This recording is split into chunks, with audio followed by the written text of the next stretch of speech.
What are you doing, puppies?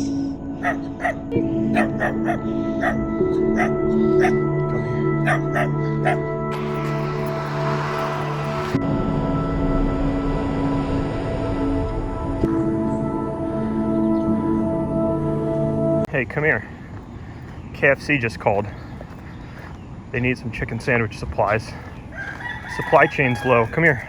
I was teaching Acts chapter 15 in Bible class last night, and Acts chapter 15 is all about it's a debate as to whether or not non-Jewish Christians had to follow the principles of the Old Testament Jewish law.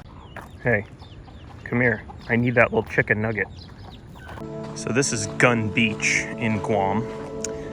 It's a really good there's a really good snorkeling spot. Better than the one I took you to last time. Unfortunately, I don't have any of my snorkeling gear, but there's some old pipes that go out here and you can go on past the reef. This is the only place I've ever seen a turtle on Guam, but they're all over the place. People who dive and snorkel, I see them all the time.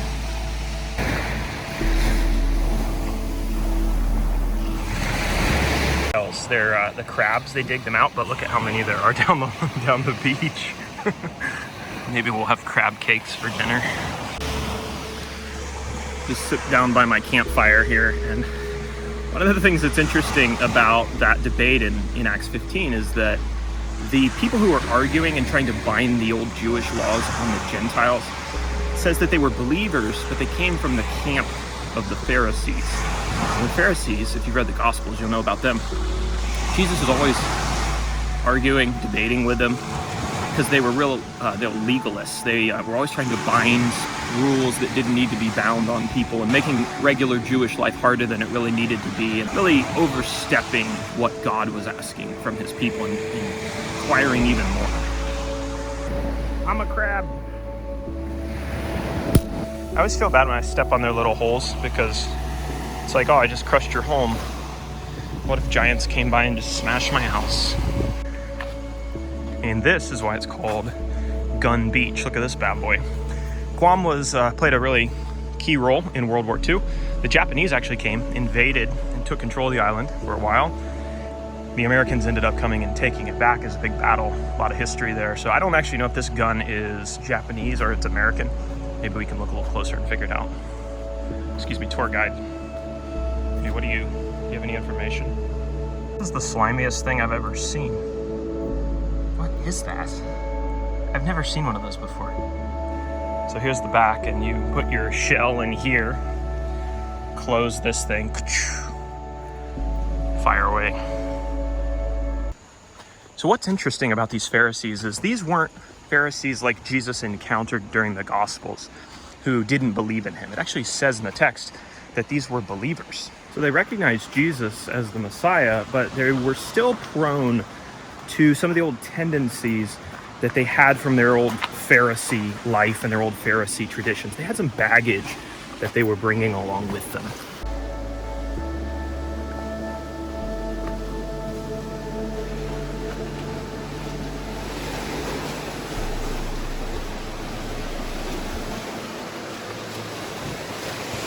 Not sure how I'm supposed to get from here to there on this tightrope.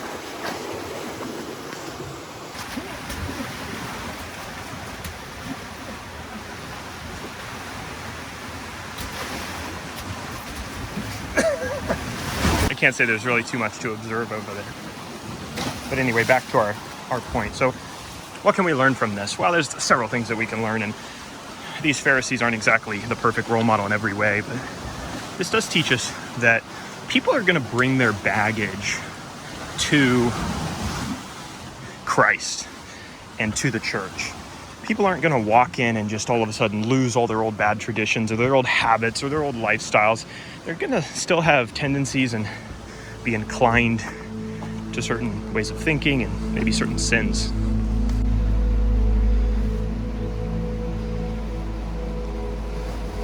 I mean, yeah, it would be nice if people just came into our church perfectly aligned with everything that we believe and with a perfect, mature understanding of Jesus and who he is and what he wants his church to be. But the reality is that's just not the way it works. People come to the church with all varying backgrounds. And our goal is to attract people from all over the place, no matter, where they come from. Everybody needs Jesus.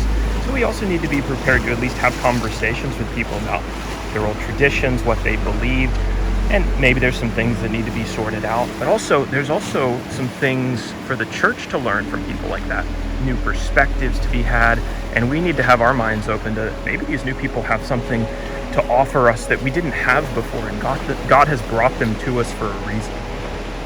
These little red ants, I can't imagine existed before the fall of man. Okay, so these things are tiny. I mean, this is my finger, right? When these things get on you, they will bite you.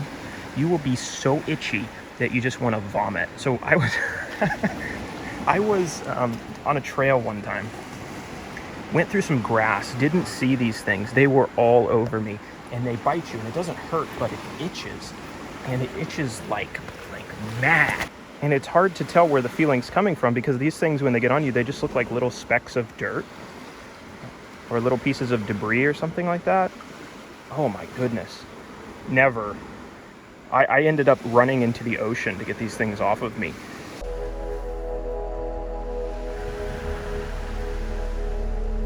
Sometimes when people come into our churches and their backgrounds are different than ours, we might have a tendency to kind of distance ourselves from them, like, I don't know that they really fit in here. But I think that would be a mistake, because it's not always the case, but sometimes, many times, people whose backgrounds are very different than our own can become some of God's greatest assets in the church. I mean, think about Paul. Paul's background is as anti-Christian as it could possibly be. Yet with a little teaching, a little instruction, he becomes the man that we know him as today, and we read about in the rest of the New Testament. Think about Apollos, who we meet later on in the book of Acts. His background's a little bit funky. He's unclear on some things. He doesn't know the full picture. A little bit of instruction from Aquila and Priscilla. He's a great asset in the kingdom. This is Guam's newest hotel, the Subaki Tower. And over here, we have a little bit of an older site. So these are latte stones. You see them throughout some of the Pacific Islands, and they've kind of become a symbol of Guam and some of the islands. And the ancient people used to build their houses on these. So there's kind of a little etching here, and you see there, those are the latte stones.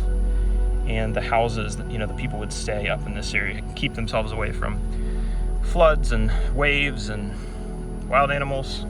There's a coconut sprouting on top there. Now, this issue that was going on with the Pharisaical Christians trying to bind the Old Testament laws on the Gentiles, this was debated in Jerusalem, and it was found out that those Pharisaical Christians, they were wrong for trying to do that. And we don't know how they responded. We don't know if they responded positively or negatively. Some of them got their life together because a decision had been made and they repented of what they were trying to do. We don't know. But I think it is a good lesson that we shouldn't write people off, because Paul was the Pharisee of the Pharisees, and he ended up coming to Christ. And the people who we interact with, who maybe have different backgrounds than us, hold different beliefs than us initially, they could do a 180 and end up like Paul and be tremendous blessings to us and to the church and to a lot of people in the world. It's also important to remember that all of us have backgrounds.